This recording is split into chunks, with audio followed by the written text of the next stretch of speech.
നെല്ലിമറ്റം വാര്യത്തിച്ചിറയിൽ കാടുപിടിച്ചു കിടന്ന open gymnasium ഉപകരണങ്ങൾ പഞ്ചായത്ത് അധികൃതർ നീക്കം ചെയ്തു. ബ്ലോക്ക് പഞ്ചായത്ത് നടപ്പാക്കിയ പദ്ധതിയുടെ ഭാഗമായാണ് ഓപ്പൺ ജിംനേഷ്യം ഉപകരണങ്ങൾ ഇവിടെ സ്ഥാപിച്ചത്. കാടുകയറിയ നിലയിലായിരുന്ന ഇവ നിർമ്മാണ പ്രവർത്തനങ്ങളുടെ പേരിലാണ് നീക്കം ചെയ്തിരിക്കുന്നത്. കാലം തെറ്റിയുള്ള പഞ്ചായത്ത് അധികൃതരുടെ നിർമ്മാണ പ്രവർത്തനങ്ങളിൽ ചിലവാകുന്നത് പൊതുജനങ്ങളുടെ പണമാണ്. ഒരു റിപ്പോർട്ട്.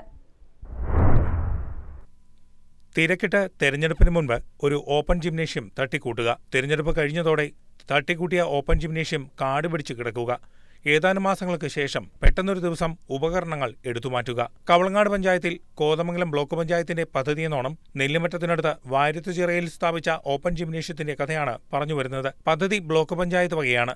ലക്ഷങ്ങൾ വില വരുന്ന ഉപകരണങ്ങൾ ബ്ലോക്ക് നൽകും. പക്ഷേ ഇവ സ്ഥാപിക്കാനുള്ള കോൺക്രീറ്റ് തറയുൾപ്പെടെ പഞ്ചായത്ത് നിർമ്മിച്ചു നൽകണം. കഴിഞ്ഞ മാർച്ച് മാസമാണ് ഉപകരണങ്ങൾ ഇവിടെ സ്ഥാപിച്ചത്.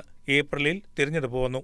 ജൂലൈ വരെ ഈ ഉപകരണങ്ങൾ കാട് കയറി തുരുമ്പെടുത്തു കിടന്നു. കൃത്യമായ രീതിയിൽ ഇവ ഘടിപ്പിക്കാൻ ആവശ്യമായ അടിത്തറയും മറ്റും പൂർത്തിയാക്കാതെ എന്തിനായിരുന്നു ഇവ ഇവിടെ കൊണ്ടുവന്ന് സ്ഥാപിച്ചതെന്ന ചോദ്യമാണ് ഇതുവരെ അവശേഷിച്ചത്. എന്നാൽ ഇപ്പോൾ ഇവ ഇവിടെ നിന്നും നീക്കം ചെയ്തത് എന്തിനെന്ന ചോദ്യത്തിന് മാത്രം മറുപടി ലഭിച്ചു. ബ്ലോക്ക് പഞ്ചായത്ത് അംഗം മേഘ ഷിബുവാണ് മറുപടി നൽകിയത്. കോതമംഗലം ബ്ലോക്ക് പഞ്ചായത്ത് നെല്ലിമറ്റം വാര്യത്തുചിറയിൽ സ്ഥാപിച്ചിരിക്കുന്ന ജിമ്മ് ഇപ്പോൾ അതിൻ്റെ പുനർനിർമ്മാണവുമായി ബന്ധപ്പെട്ടാണ് അഴിച്ചു മാറ്റിയിരിക്കുന്നത്. ജിമ്മിൻ്റെ ഫൗണ്ടേഷൻ വർക്കുകൾ പഞ്ചായത്ത് നിർവഹിച്ചു തരുന്നതാണ്.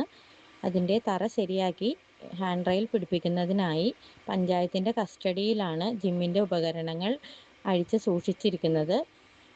ഉടനെ തന്നെ അതിൻ്റെ ബാലൻസുള്ള വർക്കുകൾ പൂർത്തിയാക്കി ജിമ്മ് നാട്ടുകാർക്ക് വേണ്ടി ഉപകാരപ്പെടുന്ന രീതിയിൽ തുറന്നു കൊടുക്കുന്നതാണ്.